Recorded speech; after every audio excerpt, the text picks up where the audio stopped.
El aroma a pollo asado y té de Jamaica llenaba el comedor, un ritual de domingo que había mantenido vivo por años. Yo misma había preparado la mesa, puliendo la vieja madera de pino que heredé de mi madre y colocando los platos buenos, esos que solo usaba cuando la familia se reunía. ¿Alguna vez has vivido una situación que cambió tu vida para siempre? Déjanos tu comentario y hazte suscriptor porque esta historia te va a impactar de una manera que no esperabas. Para mí, las comidas no eran solo comida, eran un refugio para mantenernos unidos, como un abrazo que no necesita palabras. Acabábamos de bajar la cabeza para una breve oración cuando Clarisa se recargó en su silla, su voz cortando el murmullo de los platos que pasaban de mano en mano. «Mi suegra huele a orines», gritó riéndose de su propia crueldad. Por un instante pensé que había oído mal.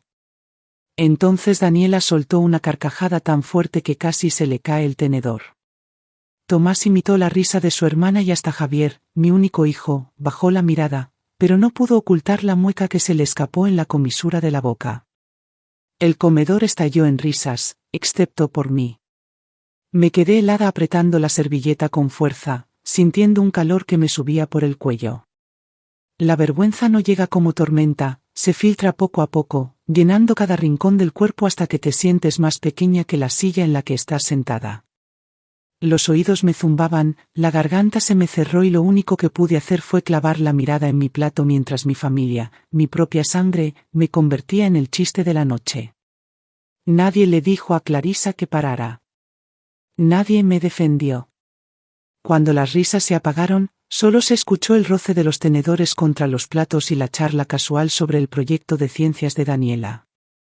Como si nada hubiera pasado, me forcé a masticar, aunque cada bocado sabía a ceniza. El hambre se me había ido, pero no podía levantarme de la mesa. Irme habría sido rendirme y no estaba dispuesta a darle esa victoria a Clarisa. Pero por dentro algo se rompió. La casa que pagué con manos curtidas, la familia por la que me sacrificé, todo parecía escaparse de mis manos. Miré los rostros a mi alrededor y me di cuenta de que me había vuelto invisible, salvo cuando las palabras de Clarisa me hacían visible solo para burlarse de mí. Terminé la comida en silencio, con la espalda recta, la cara serena, pero mientras recogía los platos y los llevaba al fregadero, supe que esa noche no pasaría como las demás. Algo en mí había cambiado y no había vuelta atrás. Cuando todos se fueron esa noche, me quedé sola en la cocina mirando la pila de trastes en el fregadero. Mis manos temblaban al tomar la esponja, pero no era por cansancio, era por recordar todo lo que había hecho para que me humillaran en mi propia casa.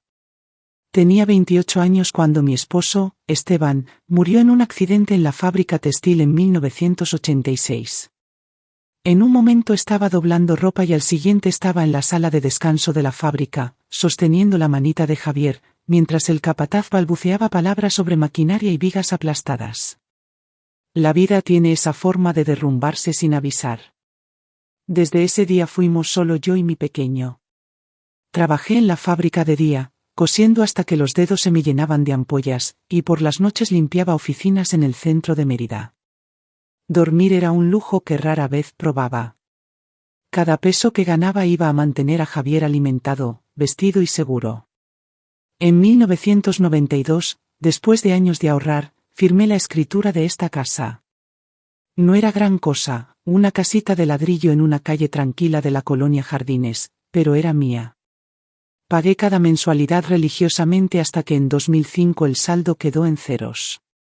Esta casa se convirtió en mi fortaleza, la prueba de que el trabajo duro podía transformar el dolor en estabilidad. Javier nunca careció de ropa para la escuela.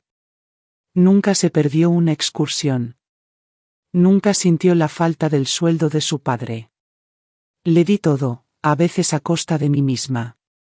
Los turnos largos me doblaron la espalda, las preocupaciones me marcaron arrugas en la cara y la soledad se convirtió en mi sombra.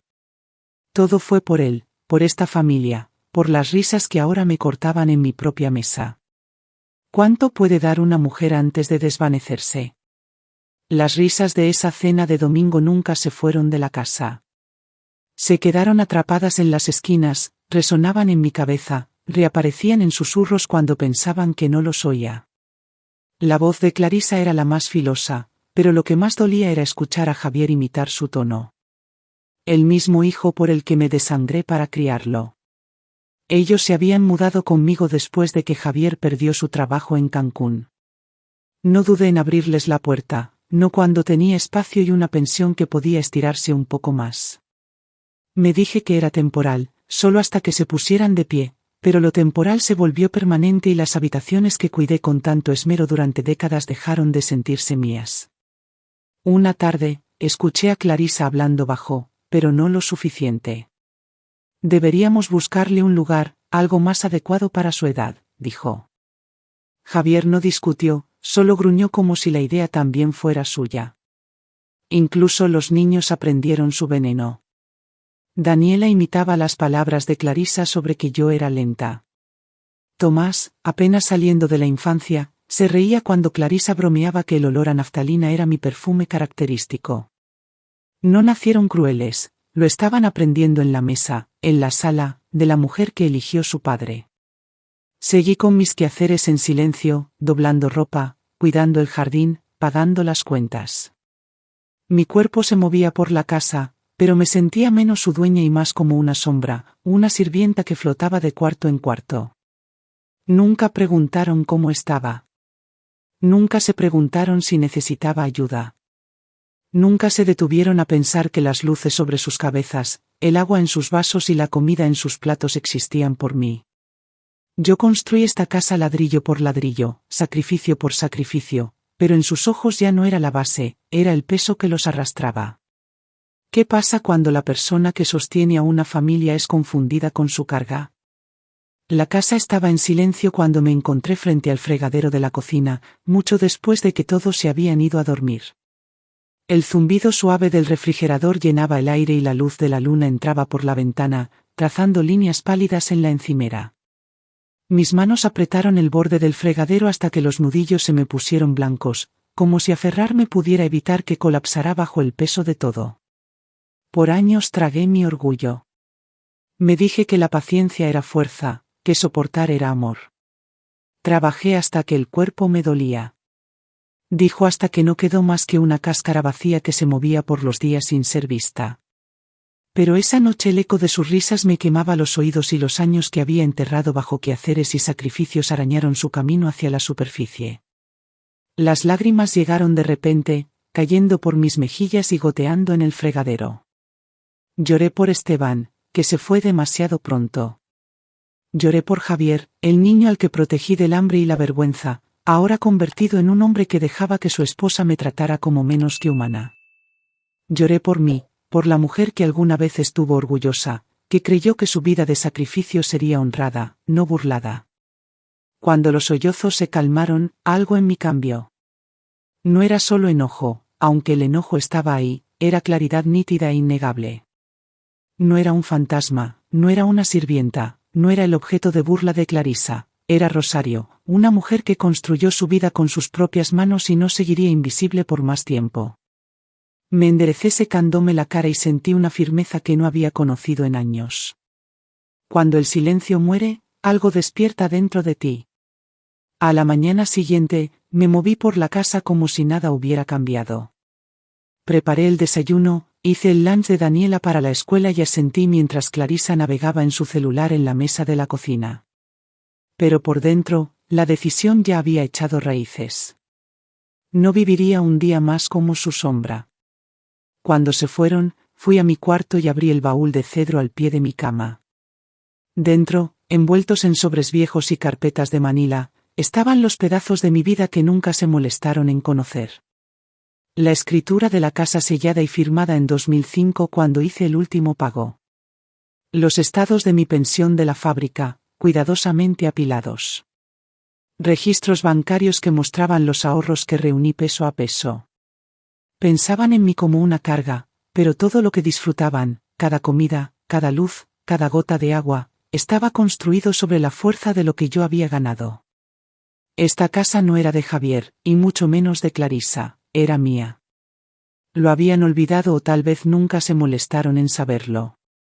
Guardé los documentos en una bolsa de lona y tomé el camión al centro, como solía hacer cuando Javier era pequeño. En el banco, el señor Morales, que había manejado mi cuenta por años, me miró con el respeto que ya no sentía en mi propia casa. Revisamos mis cuentas, ajustamos los accesos y pusimos candados en su lugar. De ahí caminé 2 calles hasta la oficina del licenciado Guzmán, mi abogado desde los 90. Me recibió con calidez y le expliqué lo que necesitaba. Documentos actualizados, un testamento que reflejara mis deseos y protecciones contra cualquiera que intentara reclamar autoridad sobre mí. Su asentimiento fue firme, sus palabras seguras. Usted tiene el control, Rosario. Al salir de su oficina, el aire se sentía más ligero. Por primera vez en años caminé con la cabeza en alto. ¿Y si la persona más débil en la habitación tuviera todas las llaves? El siguiente domingo preparé la mesa con el mismo cuidado de siempre, pero llevaba dentro una resolución distinta. El asado estaba en el horno, el pan de elote enfriándose en la encimera, la mesa vestida con el mantel de encaje de mi madre. 2. Parecía una cena familiar más, pero sabía que sería la última vez que Clarisa se sentaría en mi mesa como si fuera suya. Llegaron riendo, trayendo consigo la tormenta de ruido habitual. Clarisa entró al comedor con esa sonrisa sarcástica, mirándome como si ya tuviera el chiste listo. Nos sentamos, bajamos la cabeza y comenzamos a comer. No pasó mucho tiempo. A la mitad de la cena, Clarisa arrugó la nariz de forma exagerada y dijo, lo bastante alto para que todos oyeran, juro que aquí huele a asilo de ancianos. Los niños soltaron risitas. Javier bajó la mirada a su plato y el aire se llenó con el sonido de mi familia riéndose de mí otra vez. Esta vez no me quedé helada. Empujé mi silla hacia atrás, el roce de la madera contra el piso cortando sus risas de tajo. Mi voz fue firme, más clara de lo que esperaba. Esta es mi casa. Pagué cada ladrillo, cada teja, cada centímetro. Y tú, Clarisa, ya no eres bienvenida aquí. Por un momento, nadie se movió. Clarisa parpadeó, luego se rió como si hubiera hecho un chiste. Pero cuando me levanté y fui al closet del pasillo por unas bolsas de basura, su risa se desvaneció. Llevé las bolsas a su cuarto, saqué su ropa de los cajones y la metí dentro. Cada golpe del cajón resonó en la casa. Mamá, ¿qué estás haciendo? La voz de Javier se quebró, pero no respondí. Arrastré las bolsas al porche y las tiré en los escalones. Clarisa gritó, su rostro rojo de incredulidad. Los niños se quedaron inmóviles, con los ojos muy abiertos, los tenedores aún en el aire. La casa quedó en silencio, salvo por las protestas balbuceantes de Clarisa. Me paré en la puerta con las manos en el marco y hablé una vez más. El respeto termina aquí. Si quieres reírte de mí en mi propia casa, puedes hacerlo desde la calle. Cuando el respeto se pierde, ¿es la expulsión, crueldad o supervivencia? Los tacones de Clarisa resonaron en los escalones del porche mientras arrastraba las bolsas de basura hacia su carro, todavía escupiendo palabras demasiado filosas para importarme. El portazo de su auto hizo temblar las ventanas y, en un instante, el rugido de su motor se desvaneció en la noche. El silencio que dejó era tan pesado que parecía presionar las paredes. Javier estaba en la sala, pálido. Mamá, susurró, no tenías que hacer eso. Estaba molesta. ¿Podemos arreglarlo? Sus ojos se movieron hacia los niños, luego a mí, desesperados, como un hombre que sabe que el suelo bajo sus pies cambió. Crucé los brazos. No, Javier. Me humilló en mi propia casa 2 veces. Fue la última. No voy a vivir como fantasma aquí nunca más. Daniela jaló la manga de su padre. Papi, ¿quién va a cocinar ahora? Su voz temblaba, pequeña y confundida. Tomás añadió, ¿y quién va a pagar las cuentas? La abuela siempre paga. Sus palabras flotaron en el aire, inocentes pero punzantes. Eran demasiado pequeños para entender toda la verdad, pero lo bastante grandes para sentir que el equilibrio de su mundo se había roto. Javier tragó saliva, incapaz de responder.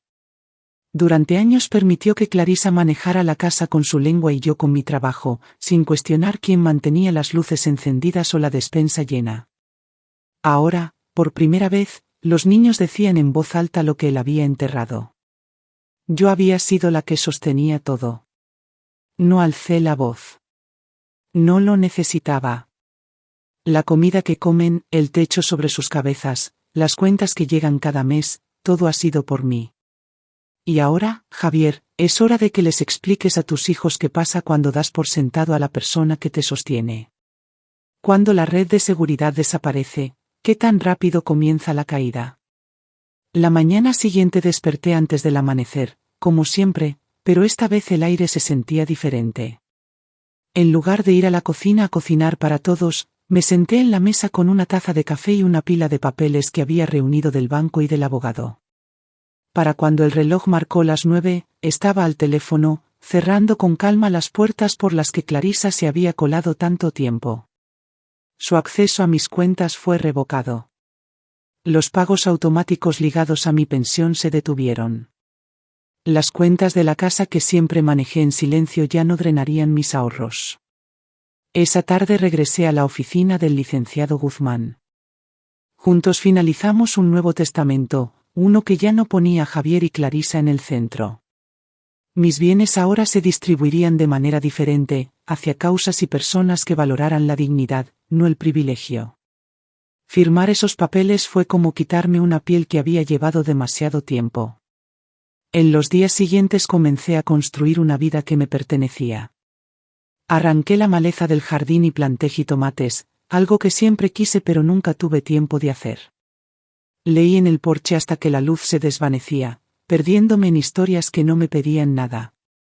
En la iglesia me uní al grupo de mujeres, redescubriendo la alegría de reír sin que estuviera teñida de burla. La casa se volvió más silenciosa, pero era una paz que recibí con los brazos abiertos. Por primera vez en décadas no vivía para otros, vivía para mí, y el sabor de eso era más dulce de lo que jamás imaginé. ¿Qué sabor tiene la libertad después de décadas de sacrificio? Pasaron semanas y las ondas de mi decisión se extendieron por la familia como grietas en un yeso viejo. Javier finalmente encontró trabajo, pero estaba lejos del cómodo empleo de oficina que alguna vez tuvo. Ahora llevaba una camisa de mecánico con su nombre bordado en el pecho, las manos manchadas de grasa al final de cada día. No era fácil para él, pero por primera vez en años estaba ganando su propio camino. Clarisa regresó eventualmente, arrastrando sus bolsas por los escalones del porche. No me miró al pasar por la puerta, su resentimiento goteando en cada palabra que le decía a Javier, en cada mirada que me lanzaba. No había aprendido nada, al menos no todavía, pero ya no controlaba el flujo del dinero y ese cambio alteró el aire en la casa. Los niños, sin embargo, eran diferentes. Daniela comenzó a quedarse en la cocina, observándome cocinar, haciendo preguntas sobre recetas. Tomás ofrecía ayudar en el jardín, sus pequeñas manos arrancando maleza con sorprendente cuidado. Sus risas ya no llevaban el aguijón de la burla. Poco a poco comenzaron a verme no como el blanco de los chistes de Clarisa, sino como la razón por la que tenían calor, comida y estabilidad. Por consejo del licenciado Guzmán, ajusté mi plan de herencia una vez más. La casa, los ahorros, las modestas inversiones no pasarían sin propósito. Javier no recibiría nada directamente. Habría condiciones, expectativas de responsabilidad. Los niños tendrían oportunidades cuando llegaran a la mayoría de edad, pero solo si demostraban respeto y autosuficiencia. Ya no daría ciegamente a quienes se burlaban de mis sacrificios. ¿Se puede reconstruir la confianza después de que el respeto se ha roto? Para cuando llegó la primavera, la casa se sentía transformada, no porque las paredes hubieran cambiado, sino porque yo lo había hecho. El amargor que antes se aferraba al aire fue reemplazado por algo más firme, algo mío. Cuando decidí organizar una cena comunitaria para el grupo de la iglesia y los vecinos, no fue por deber o una necesidad desesperada de ser apreciada, fue porque quería. Ese sábado la cocina vibraba con vida, las sartenes chisporroteaban, el aroma a pan de elote llenaba el aire y las voces se filtraban desde la sala mientras las mujeres del grupo ayudaban a poner la mesa. Mi comedor, alguna vez lleno de burlas, ahora rebosaba de risas que llevaban calor en lugar de crueldad. Por primera vez en años me sentí orgullosa de abrir mis puertas. Javier llegó tarde trayendo un pastel de la tienda. Se veía cansado, pero había una humildad en el que suavizaba las líneas de su rostro. Clarisa lo seguía de cerca, más callada de lo que jamás la había visto. Los niños corrieron hacia mí sin dudar. Daniela preguntando si podía ayudar a servir el té, Tomás llevando las servilletas a la mesa con orgullo. Mientras los invitados llenaban sus platos y tomaban asiento, me paré al frente de la mesa, no invisible, no el blanco de un chiste, sino la matriarca de mi hogar. Los ojos se volvieron hacia mí con respeto mientras ofrecía una sencilla oración de gracias. No pedí reconocimiento, pero en su silencio lo sentí. Más tarde esa noche, cuando el último traste estuvo lavado y la casa se había calmado, me senté en mi silla junto a la ventana y pensé en el camino que me llevó hasta aquí. La humillación tuvo un precio, sí, pero no lo pagué yo, lo pagaron ellos, y lo que recolecté no fue venganza, fue dignidad, ganada con esfuerzo y finalmente reconocida. La mujer que alguna vez lloró sobre un fregadero lleno de trastes sucios se había levantado para reclamar su lugar, no con enojo, sino con la firme certeza de que yo importaba. Siempre lo había hecho. Cuando las risas te convierten en un chiste, ¿te encoges en el silencio o te levantas y muestras quién tiene realmente las llaves? ¿Qué habrías hecho tú en esta situación? Escribe tu comentario con tu opinión y conviértete en suscriptor para más historias que te harán reflexionar sobre la vida real.